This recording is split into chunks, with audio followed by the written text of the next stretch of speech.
lowering down very slowly. We're going to have that on in the background. Is that okay? Yeah, but I can't hear a thing, Charlie, so I don't think it's in the background at the moment. Right.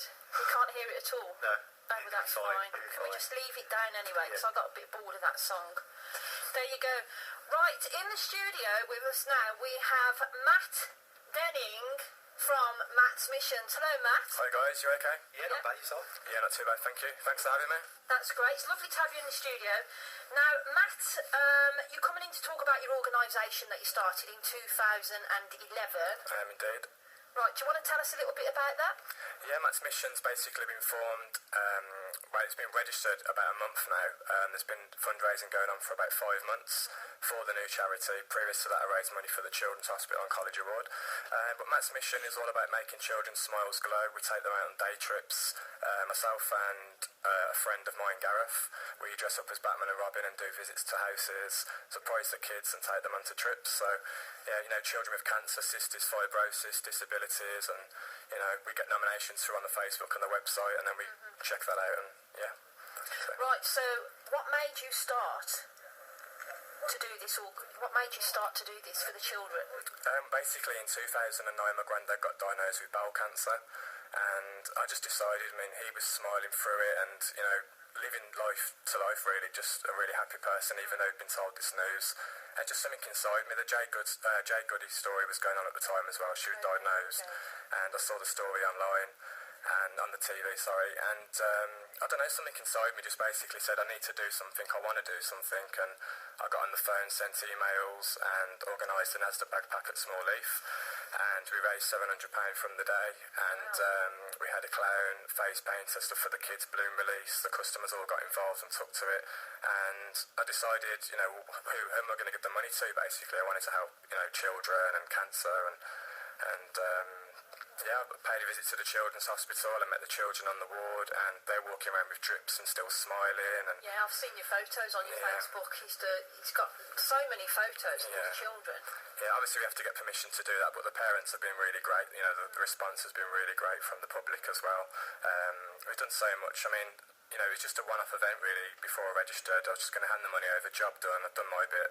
And I think it's life-changing for anyone if you walk onto the ward and you see the kids, and they only knew my name for about 5 minutes, and they're walking up to me saying Matt, smiling, and your heart just stops basically. And I just decided to carry on and raise £12,000 for them in total. So you've got quite a passion for them children, haven't you? I have. I just love children. I've always worked with children in nurseries, and I recently went to an assessment for Thomas Cook, and I've been given a job abroad working with kids for 7 months. So well done. Yeah.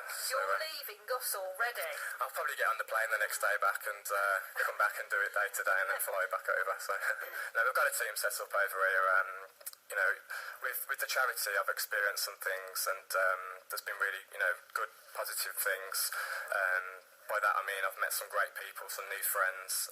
One lad, Daniel, is actually disabled. I've made him the charity ambassador for the disabled kids.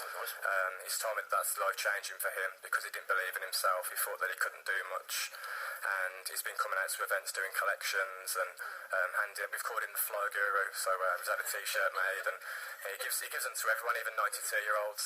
I think he wants them to do walkathons or something, I'm not sure. So how long have you been doing it for now? Since 2009.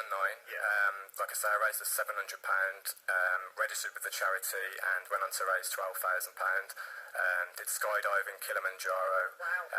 And every time... It's only a few little things then, Yeah, just the small things, just casual things. Wow, skydiving, what was that like? The skydiving was amazing. It was 15,000 feet. I was basically attached to a 20-stone guy, like tandem skydive, which was a bit uncomfortable, I have to say. 20-stone guys, like yeah, and he just basically says to me, he used the words, says, "You won't die, I'll look after you." And literally 5 minutes before I was due to jump out the plane, an helicopter was there because someone actually fell and broke the pelvis. And she was doing it on her own, not attached, and she fell into the trees. So that was a bit... That didn't put you off jumping? I'm not going to lie, it was a bit scary, but I think because I'd seen the kids on the ward a few days before, and I told them what I was doing, and because they have to be brave and they're inspiring, and you see what they're going through, I wanted to just basically do something that was to that level of cancer. Obviously I haven't got cancer, but I wanted to experience it, and basically if you're at the edge of a plane, that is scary. Cancer's scary. You've got to be brave by jumping out of a plane. saying. They've got to be brave. You said you climbed Kilimanjaro as well. How long did I did indeed. That was 4 days up and 2 days down. I went out there. There was a team of 23 of us, and I didn't know anyone. Just went out there, and my family, my friends, everyone close to me was like, "You're going to kill yourself." You know, I had to literally sign papers to say that, you know, if you die, you die, basically. Not our fault. Yeah, and I just wanted to test myself each time, and the altitude on the third day, it was really tough. There was people going back down the mountain with nosebleeds, passing out, nausea, sickness, and I had a T-shirt on with a few of the kids that have passed away, and I just, I'm not, what's the word? I don't believe in all that, you know, the God stuff and stuff like that, but I just saw the T-shirt and I really believe that the kids actually pushed me onto the top. And, you know, like I say, the summit night was the fourth night, 12 o'clock. We had about 3 hours sleep. Bear in mind, just walking 9 hours a day, 3 days before that. Wow. I'd love to do something like that. And you see, you see the sun coming up, and I don't know if anyone, any listeners have been obviously abroad and they've looked at a plane, it's in the skies, the cloud. Yeah. That was what it was like all around us, just cloud. As I was walking up, the porters are passing out, and they've been doing it for years as well. And you know, it was an amazing achievement. I think there was 11 out of 23 achieved it by getting to the top, and then you realise you had to come back down then. So. Right, Matt, if you could just hold him for a second. We do have a break coming up. Okay. Then after the break, we're going to play a song, and then we're going to come straight back to you. Cheers, guys. So listeners, please don't go away. We've got some more juicy stuff coming from Matt, so don't go anywhere. Ricky Robinson and the Miracles with the song called Shop Around. Right then, we're going to get back to Matt. Right, Matt, there's a couple of questions that I want to ask you about your organisation. That's fine. What has been the most rewarding moment while fundraising? The most rewarding, there's been some occasions for that, but I think one of them was a little boy called Cameron Edwards at the Children's Hospital, and he recently passed away actually. And I think meeting him and being able to make him a special guest at my event last year in June, he had that time with his family, and just to see them smiles and the smiles on the other kids' faces as well. And I think that's the most rewarding thing about doing the whole thing, really, just the smiles of the kids' faces. So obviously you've got Kilimanjaro, but that's a personal experience, and I think overall it's got to be the kids seeing them smiles. So yeah. Do you get a lot of support? To start with, I think you have to build up your reputation. To be honest, it's like any business, you know, anything. I think if people see that you're genuine and you're raising money and the money's going to the right places, and because there are a lot of dodgy charities out there, well, not dodgy charities, like dodgy people saying they're raising money for charities. But yours is a proper registered charity, isn't it? Yeah, it is. It's all registered. The website, do you want me to give the website? Yeah, that'd be great. Yeah, It's www.mattsmission.co.uk. That's with 2 T's. And the Facebook page as well is Matt Denning. That's 2 T's, obviously, DENNING, and people can get involved that way. They can go on the Facebook, the website. We're looking for companies to get involved as well. Yeah, you did mention that. Yeah, I did say to you, yeah. You know, everyone always says to me, "Oh, I don't know where to start. How do I start fundraising? What do I have to do?"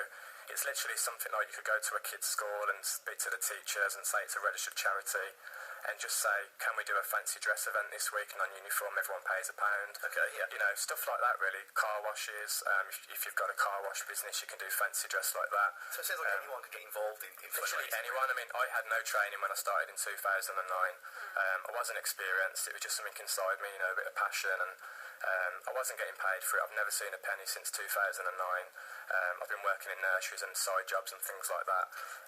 You see, now, some people, I think when we chatted on the phone that you mentioned that previously, some people before have said, "Matt, what do you get out of this? You know, why do you want to do this?" And you're not gaining anything. But like you were saying, it's seeing them children, isn't it? Yeah, I think I did say to someone recently, if I was offered £1 million or the chance to make 5 children better and see them smiles, I'd turn down the £1 million just to see them smiles, because I think that's more rewarding than any money in the world, to be honest.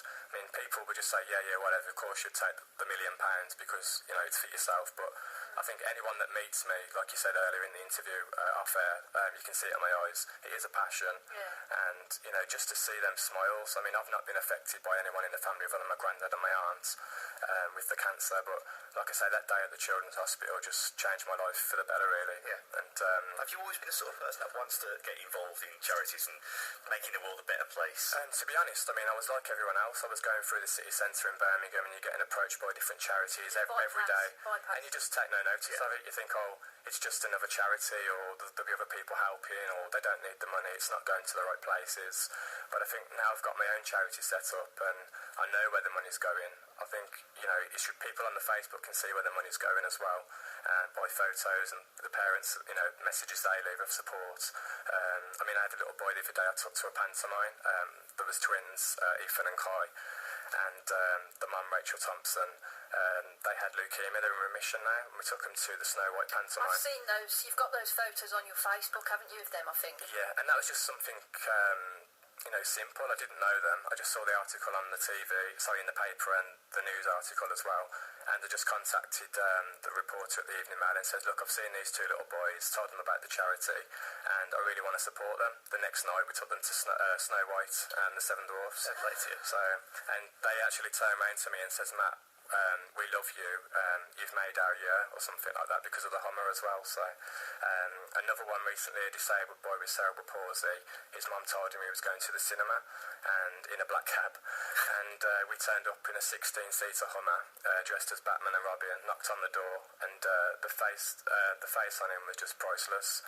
And the other little girl's got hearing difficulties as well, and sort of like Down syndrome type thing.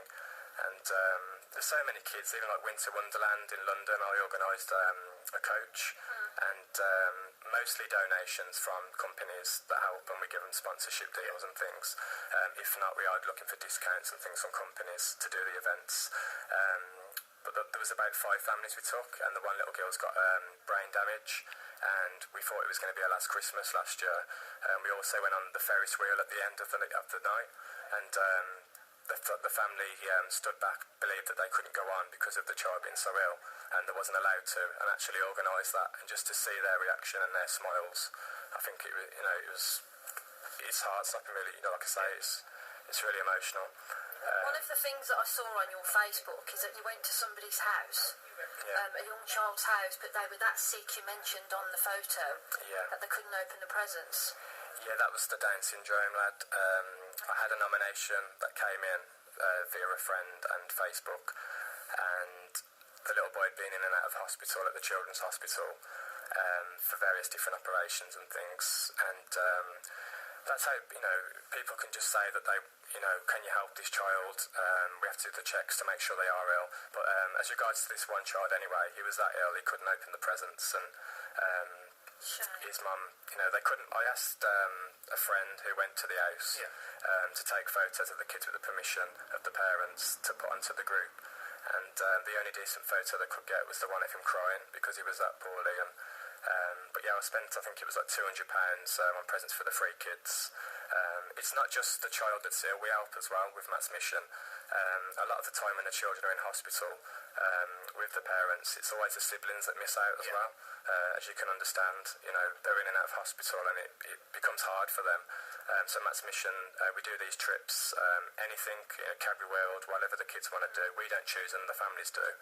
And it's just that quality time together, family time really, that they can have that they've missed. So what's the future for you guys, and what have you got any future plans? Yeah. What's your long-term goal for the long-term goal is to just get more awareness for the charity. Obviously it's only 5 months into it, and a month registered. Doing things like this with you guys today, it's going to be a massive support. Hopefully it'll take off from there. But the long-term aim, I want to actually open up like a respite centre, where children can attend that have got cancer, cystic fibrosis, and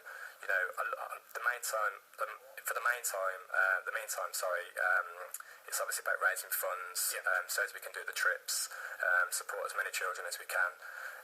But it's just getting people off the streets as well. I mean, obviously Matt's mission's not about supporting folks, if you want to call it that, but we want to get them off the streets that have got a little bit of passion inside them, not know where to go with it.